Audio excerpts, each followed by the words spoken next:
Welcome back to part 2 of the Beginner's Guide to Shooting Video.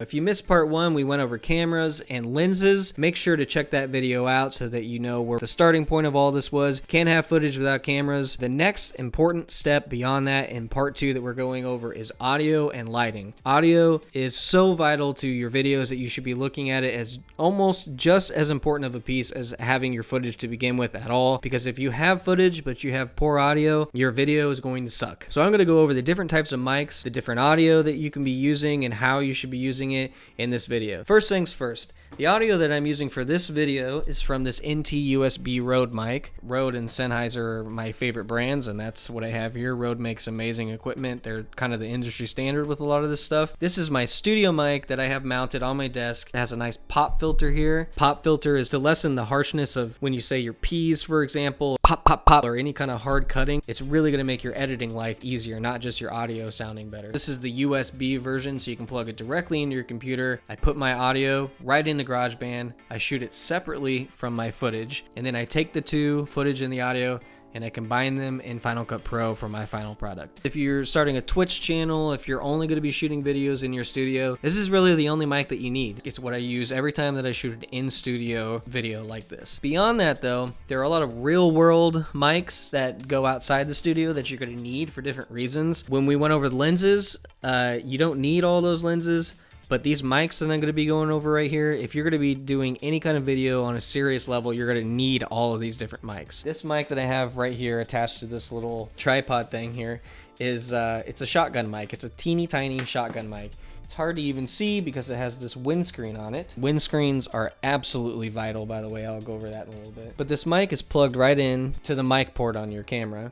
This is all that it is. So let's use a scenario of saying that you are doing a run and gun shoot, which means you're just picking up your camera and going, and you're shooting a live event, or you're shooting, let's say, a protest. You want to go out and you want to film your protest. You're going to want to put a shotgun mic on your camera. This is the Rode VideoMic Pro Plus. So all it does is it attaches directly to your camera via the hot shoe. Then you plug it into your mic port, and then you're ready to go. Whatever footage you're trying to get, if it's right in front of you, you're getting your footage and your audio all from directly in front of you. This is what this mic sounds like. I use this one all the time when I was doing run and gun shooting. It works great. I haven't had any problems with it yet. This mic itself, along with the Windjammer, has been just an amazing shotgun mic. I highly recommend it. This is what the Rode VideoMic Pro Plus sounds like. Moving on to the lavalier mic. So some people call it lavalier, others call it lavalier. I say lav mics. This is what you attach to a subject. Every reality show ever, every time that you ever have a camera that's following somebody around and they're picking up audio from them,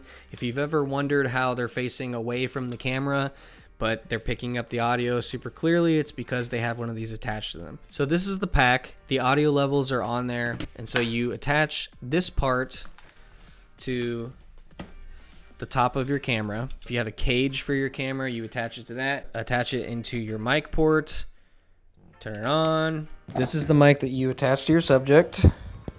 I'm just going to do a really crude attachment right here. So if I turn away from the camera like this, you can hear everything that I'm saying perfectly clear. If I had a shotgun mic on right now, you wouldn't be able to hear what I was saying very well at all. And I have headphones in right now that you can see so that I can monitor exactly what I sound like. And that's the other aspect of all this. If you're going to be behind the camera shooting video, you're going to want to have a nice pair of headphones that you can monitor your audio with. Anytime that you're interviewing a subject, anytime that you have someone that's going to be moving in different directions, facing away from the camera, you're going to want to have a lav mic on them. It's an absolute total necessity if you are shooting video to get something outside of your internal camera, because internal audio in cameras sucks universally. That is the bare minimum basics of audio. That's what you're going to need if you're going to start shooting video for a living or do YouTube for a living. All right, so let's go over lighting now. Just like how there are different cameras and different lenses for different uses, there are different types of lighting, and lighting even more so. Right now I'm lighting myself with 3 umbrella lights, which create a soft universal type of light.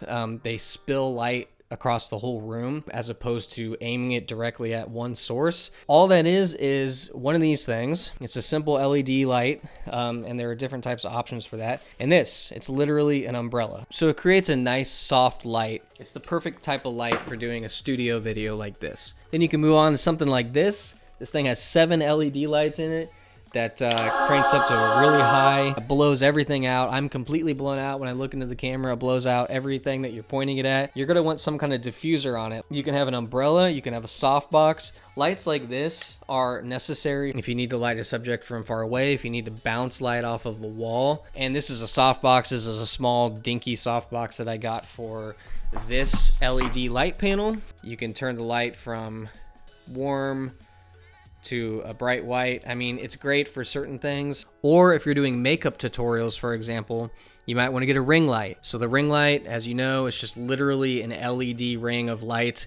It gives you that nice circle in your eyes, which are perfect for makeup tutorials. Almost everybody that does makeup tutorials uses a ring light. But your most powerful tool that you have, if you're doing photos or videos, is natural light, which is just the light from the sun. If you're shooting a video or doing a photo shoot, for example, in the middle of the day, like at noon or 1 or 2 p.m., you're going to notice that you have direct overhead sunlight that is casting shadows on everything. The subject's face, it's like a harsh, nasty looking light, which is why no photographer worth their salt ever does a photo shoot in the middle of the day. You always have a photo shoot either early in the morning or at the golden hour right before sunset. But natural light will make or break your video. It can completely add to your video. Sometimes you don't need any light source whatsoever, but if it's dark or if you're shooting in the winter or you're inside of an office building shooting for a client, you're gonna need some sort of external lighting source because your videos are going to look like garbage if you don't have them. If you look at movies, lighting is such a key factor in making a movie look cinematic. Shadows that just sculpt someone's face a completely different way depending on the light source that you're using. So it's key, especially if you're shooting movies. You're gonna really want to learn lighting. If you're doing a video like this and you just need light, just get some umbrella lights. All right, that was part 2, audio and lighting. It's very important to nail these things to give some depth to your videos, to just beyond getting actual footage. You're going to shape the way that they look, and a good quality audio is going to really enhance your video versus crappy audio, which could ruin your video.